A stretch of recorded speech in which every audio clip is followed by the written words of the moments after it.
Morning. Hi, my name is Dr. Cheryl Ehrman, and I'm the Don Beal Dean of the Charles W. Davidson College of Engineering here at San Jose State.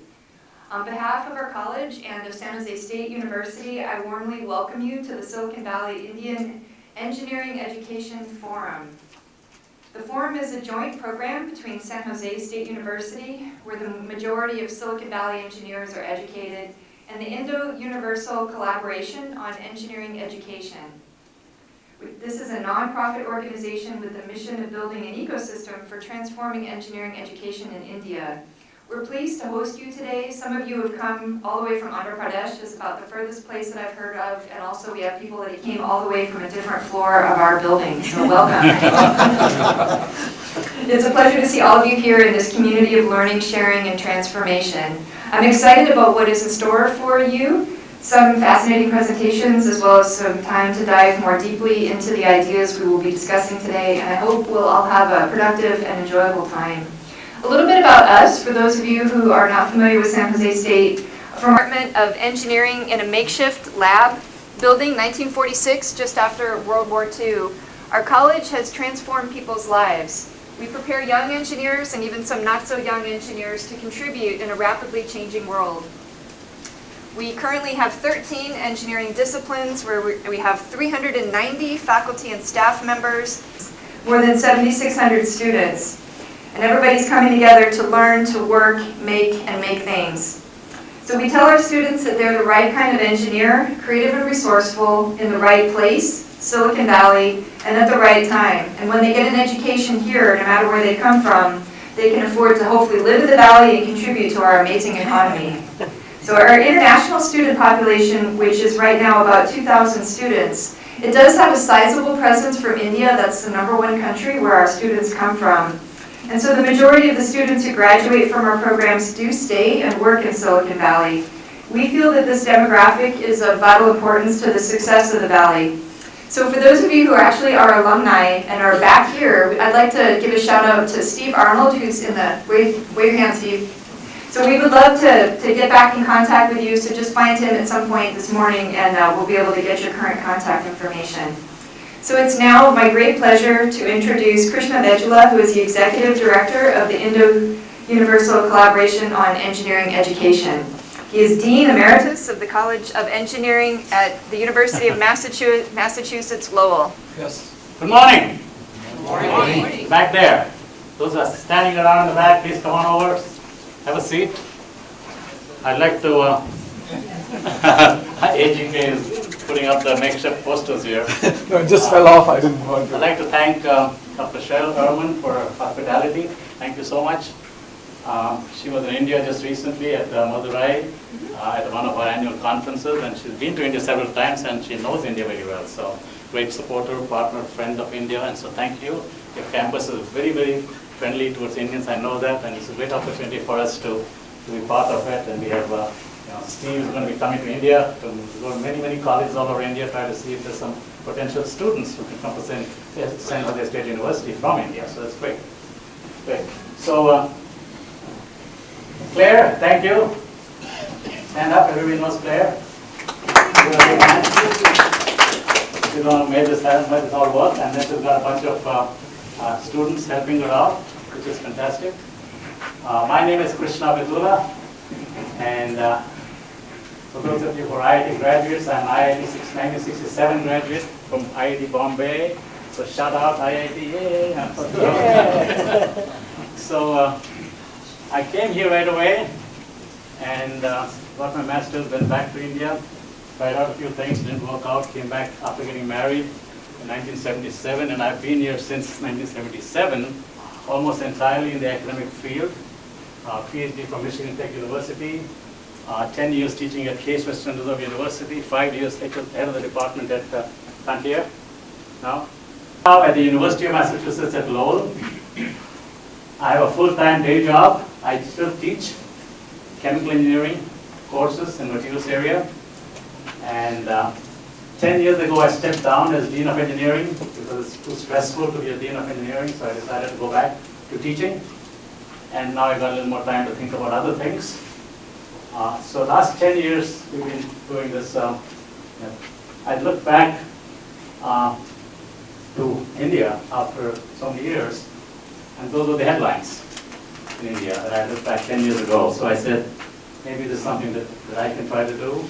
And I found a bunch of people like you wherever I was connected. And we formed the Indo-US Collaboration for Engineering Education, which now has become the Indo-Universal Collaboration for Engineering Education, because now we have people from other parts of the world as well who are part of what we're trying to do. So that's the challenge. So the 10 years ago, we met like this in Washington, D.C. and said, what can we do? And we came up with some ideas. This built a bridge between the US and engineering education in India. Fortunately, my good friend Desh Deshpande was in the audience. He actually lives over 10 miles from where I live. And he is related to Narayan Murthy. So they gave us a little bit of money in the first 2 years to get going. But now we are completely financially sustainable through membership fees from consortium colleges. After 2 years, Narayan Murthy said, Krishna, if what you're doing is useful to these colleges, they must pay for it, not me, not Narayan Murthy or Deshpande. They must pay for it. If they don't pay for it, stop doing it, go and have a vacation somewhere. Okay? So with that challenge, we were able to get many, many colleges now to see that what we're doing is useful. Okay, we are here to actually get ideas from you, because all of you also have lots of exciting things that you're all doing. And what you will see is a few things that we are doing already, but I would like each one of you to think about what are the other things that we can contribute to the ecosystem that we are trying to do. So I'm going to describe for you a few of the things that we are doing. And we talk about this as an ecosystem, like the clouds, the rain, the sun, the water, etc. So with all the engineering colleges, if they have a good ecosystem, then hopefully some of them will see the wisdom of benefiting from that ecosystem. And so many more people will get value out of it, rather than focusing on just one or two institutions and trying to make them the world's best. Okay, so that's the reason, the ecosystems. How do you provide the ecosystem? We say, okay, let's, we started building the ecosystem initially with the help of some funding from Desh and Jayashri, Narayan Murthy, Arjun Malhotra, whom many of you know in the Bay Area, Krishna, who was CEO of Infosys. They gave us some initial funding. So, but now it's sustainable through a consortium of institutions, about 120 of them. We have people like you, experts from all over the world. And some of the pictures will show up in my next presentation on the slides. That's part of the ecosystem from all over the world. Right now we have 120 consortium institutions. We do not work very much with the IITs or the NITs. So we have, we focus on the, these are just some of them. So we focus on colleges which are not in the IITs or NITs, and only those who want to come. Just those, and we are convinced. And many of you might, in the back of your mind, might be saying, oh, these colleges, they're all just after money. Yes, they're after money. Aren't we all? They're all entrepreneurs. We all want to make money, right? They want to make money too. They're entrepreneurs, started colleges. So, but many of them are interested in quality education. And they have a problem in terms of not having adequate qualified faculty and the appropriate guidance to improve themselves. And that's where the ecosystem comes in. Part of the ecosystem, I'll go through a few of these things in the ecosystem. At the end of today, if all I can achieve is that get each one of you to give me 1 hour of your time per year, I would declare success. Okay, 1 hour of your time per year. We have a system that we can get webinars to these 120 colleges. We have about 3 webinars every week. You have to get do it at some odd times so it's convenient for people in India. So that's what a virtual academy. We've given over 600 of these to faculty in our colleges all over India. And we do on average 2 or 3 every week. Any topic. How did I succeed in life? What helped me succeed in life? What do I do for research? How do I teach better? How do I set up a company? All of these things are equally important for the colleges that are out there, faculty and students. Okay, that's part of the ecosystem that we provide. Those who have little more than 1 year, 1 hour per year, so maybe you can have a series of webinars, mini course. Can be expanded to a course which might include a few weeks online and then face-to-face for about a week at some location in India. Now that part we can take care of the expenses for that. In fact, have some kind of package, so okay, do these 10 webinars and then go there, and particularly in the types of technology that you're all experts at. This is the place where all the exciting stuff happens. And package them into courses that can be offered to faculty and students in India, and we'll find a way to make that part of our ecosystem. Okay, so that's, right now we do outcome education and various other things, but we want all the emerging technology, artificial intelligence, machine learning, robotics, all of this stuff we want to get courses available for the faculty and students in India.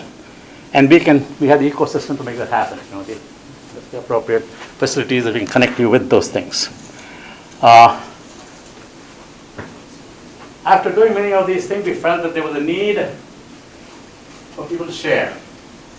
All of us in our domain areas, we have conferences. Take it down. Yeah. We have conferences to share, network, learn from each other, get update. So in 2014, Ashok Shettar, sitting right here, who was at that point in time the principal of PVB College of Engineering Technology in Hubli, now he's the vice chancellor of KD Tech University, will be the next speaker. He said, Krishna, we've been doing a lot of these things that that we can make made possible by IUCEE and other possibilities. We need a place where we can share with others what we tried and failed, what we tried and succeeded. Let's have a conference. That was the first conference, and we've had now 8 conferences since that time, various parts of the country. So faculty present, come and present papers, talk to each other. Lots of international folks like you show up. We have a journal, another part of the ecosystem. So some of those papers in engineering education. This is about how you transform engineering education, not domain area papers. Okay, so the papers on how to transform engineering education. Our mantra for IUCEE, I am teaching, are they learning? Okay, we have the same problem in this country. Many of our faculty teach without thinking about are they learning. Okay, so our mantra, all our faculty is okay, that's what you're going to focus on. And so we have partnerships with various global organizations, which is now again part of the ecosystem that we provide opportunities to our faculty. One of the signature programs that we have is the certification program that we started in collaboration with a group in Austria, Engineering Pedagogy in Austria Society. A lot of people, even in this country, we assume that just because you have a PhD, you're going to make a great teacher. Wrong. Teaching is a skill. We insist that teachers in high schools have a certificate to teach. We don't insist that the faculty in colleges do that. Why not? We have a problem here, we have a problem in India. Faculty might know the content, don't know how to teach. So we have a certification program, and we have all of these folks, faculty from around the world, who we do it in a blended way. Partly face-to-face, partly online, and so on. And so that's part of ecosystem. It's just taking off right now. We've had 300 faculty certified last few years. This year we're on track for 400. I think it's just going to take off gradually over the years.